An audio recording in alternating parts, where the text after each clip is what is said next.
Goodbye, Mr. President. Huwag na kayong bumalik. Wala namang naghihintay dito sa inyo. Itong bansang iiwanan ninyo is in the midst of a failure of the state. Walang projects. Wala ka namang achievements. And everything is negative. Biski saan ka lumingon. So, Mr. President, I hope that with your departure, you will not return anymore. Diyan ka na lang from Canada, pumunta ka na lang sa Amerika, bumalik ka sa Hawaii. Baliktad na ang mundo. Ang kasamaan, ang nagahari sa gobyernong Marcos, at ang kasamaan yan ang mismong puputol at pupugod sa ulo ng kung sino mang demonyong nakaluklok dyan ngayon at naghahari. Pag bumigay yan si Marcos, lahat sila tamay dyan.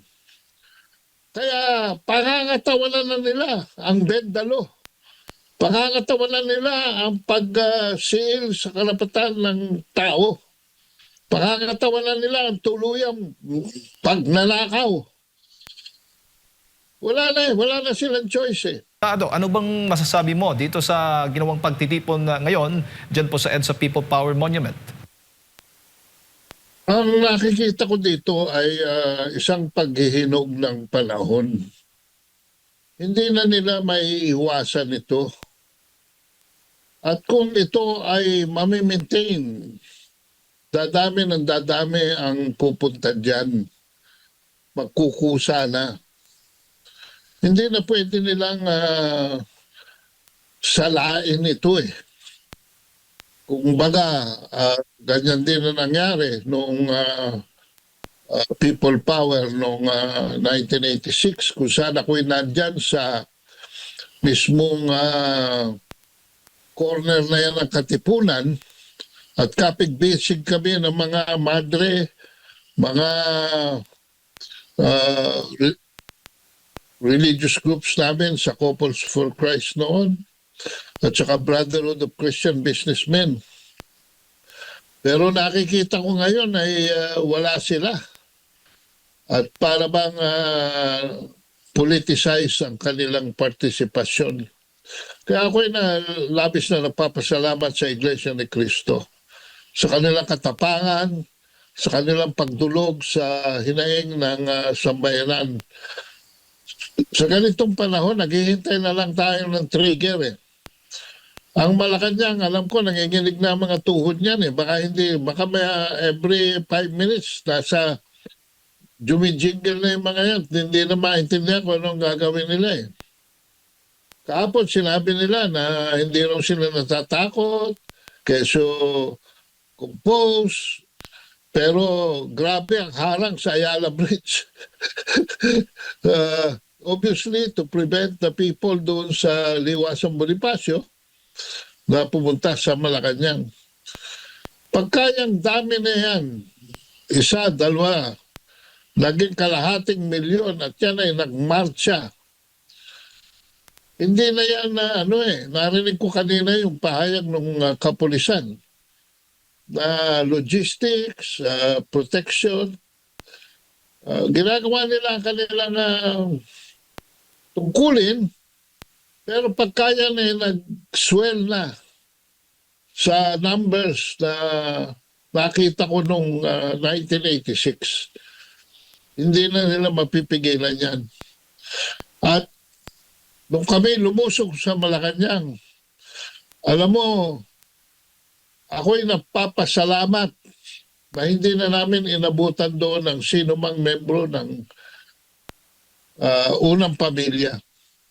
Sapagkat nakita ko na pagdating doon lalong galit na mga tao at yung hilera ng mga Marcos pa rin na nakaharang sa Gate 4 lalo na ay sinasaktan na ng mga crowds. So hindi na yan mapipigilan at when the groundswell reaches a point where even as we speak now, sa aking grapevine ay may mga pagpupulong na nagaganap sa ranggo ng mga militar. Hindi na natin sinasama mga general dyan. Pero pag yan ay yung number ng tao ay umabot, kumbaga, sa limit na kikilos na rin mga mismong taong gobyerno, mga mismong taong militar, ay makikita natin ang paglipas ng panahon ng isang administrasyon na kapit-tuko ay mawawala rin. Kung sila ay naniniwala na mapagtatakpan nila ang ginawa nilang krimen, ang ginawa nilang pagdarambong sa sambayan ng Pilipino, hindi ho mangyayari yan. Mananagot at mananagot kayo. Ang aking pahayag ng aking mga previous statements sa media, kung ako si Martin Romualdez, kung ako si Marcos, 10 ng kanyang pamilya, bago magkasakitan, ay pinapalalangin ko na magsoli na lamang sila ng pera sa volume na ikalulugdan at maaari silang mag-negotiate because all of this will go down to a political negotiation. Katulad na nangyari noong 1986, although noong 1986 the negotiation was with a foreign country. Ngayon, hindi ko sila nakikita. Alam ko, nandyan sila, umaali-aligid, nagbabantay sila. Naghahanap sila ng oportunidad na magkaroon din sila ng regime change para ang tao nila ay ilagay dyan. Pero sa ganitong dami ng tao, pag ito'y nasustena, and it meets that boiling point where even the military will move to protect the people of the state, yan ang dapat ipanalangin natin. Na huwag naman sanang may masaktan. Huwag naman sanang may magbuwis pa ng buhay para lamang sa mga walang kwentang kongresista, mga walang kwentang mga politiko, walang kwentang administrasyon na walang dinulot sa bayan kundi sipayo, kalungkutan, kagutuman at kakulangan. This is history repeating itself. Whether it mahinog to ngayon, there will, o hindi, kung hindi man, there will come a time in the very near future, mauulit na naman ito. Because wala na talagang pupuntahan. Nakikita natin na yung mga tumitestigo, yung mga nagre-reklamo, yung mga nagwi-whistleblowing, sila pa ang iniimbestigahan ngayon. Baliktad na ang mundo. Ang kasamaan ang nagahari sa gobyernong Marcos at ang kasamaan yan ang mismong puputol at pupugod sa ulo ng kung sino mang demonyong nakaluklok dyan ngayon at nagahari. Manalig tayo mga kabansa sa puwersa ng Panginoong Diyos. Manalig tayo sa lakas ng Deus Ex Machina. Pagka ang Panginoon na nagsabi, tama na, sobra na, tsak, napapalitan na. Yan ang masasabi ko sa nangyayari ngayon diyan sa EDSA at sa Liwasang Bonifacio. Opo. Sa kabila nga ng isinasagawang kilos protesta o pagtitipon dyan sa EDSA People Power Monument, Kaado, abay may pahayag po kanina si Ombudsman Boying Rimulya at sabi ay tuloy po yung kaso laban po dito kay Senador Marcoleta.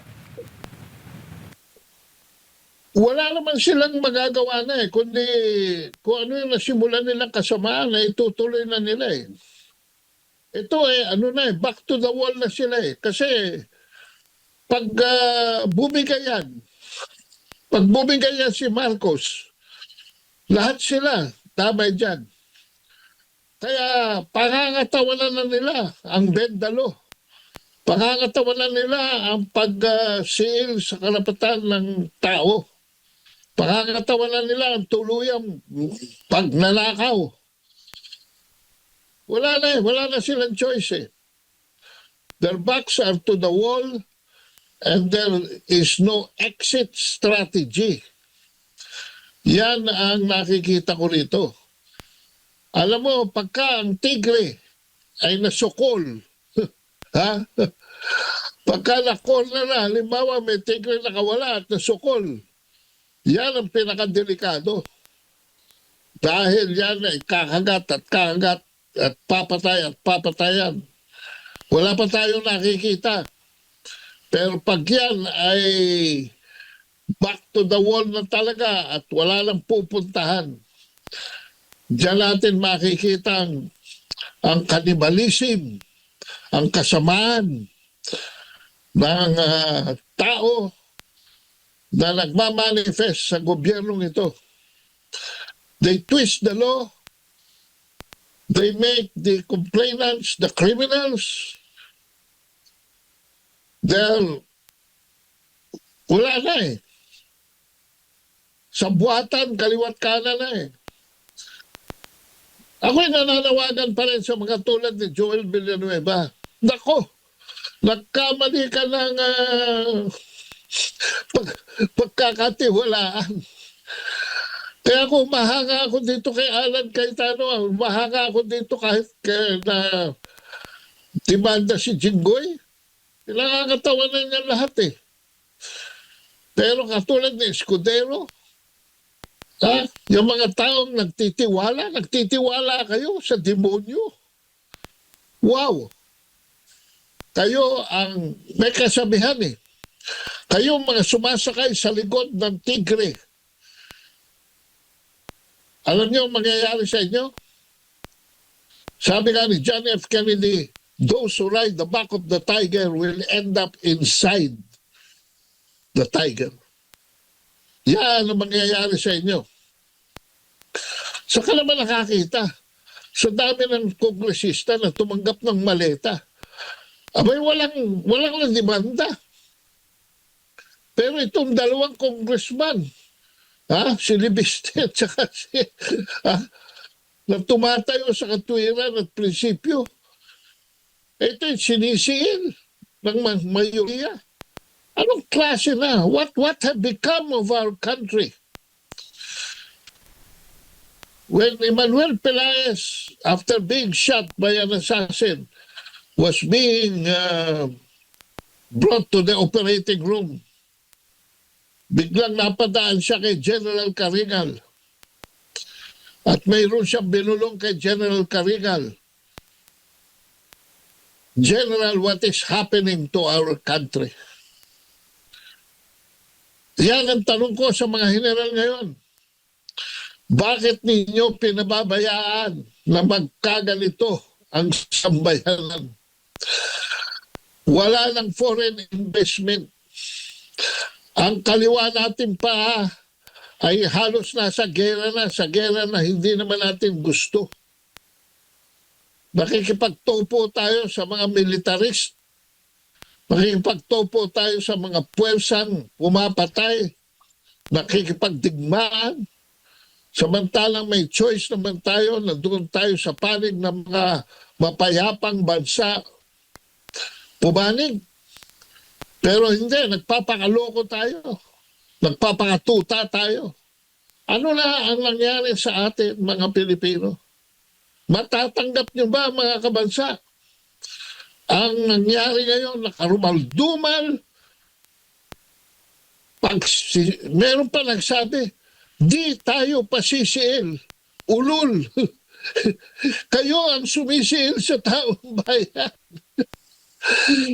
Kung kayo ay naghahanap ng away, huwag nyo kaming idamay.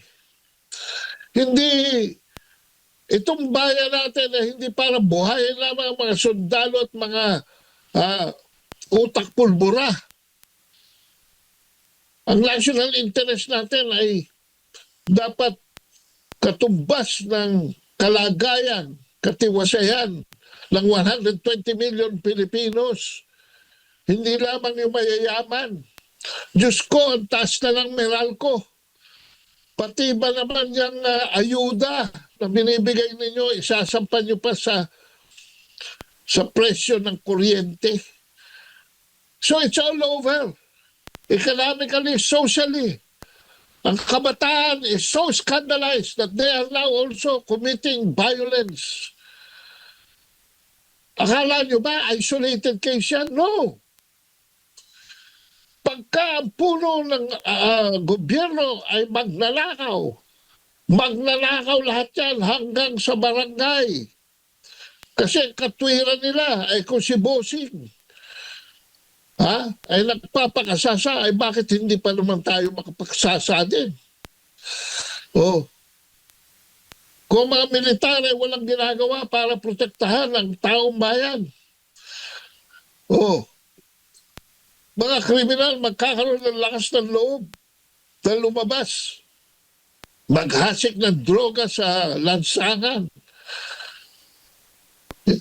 Akala ko, lampas na tayo dyan eh. Pero hindi. Alam niyo ba na sa gross domestic product, naunahan na tayo ng Laos? Sus Mariosep.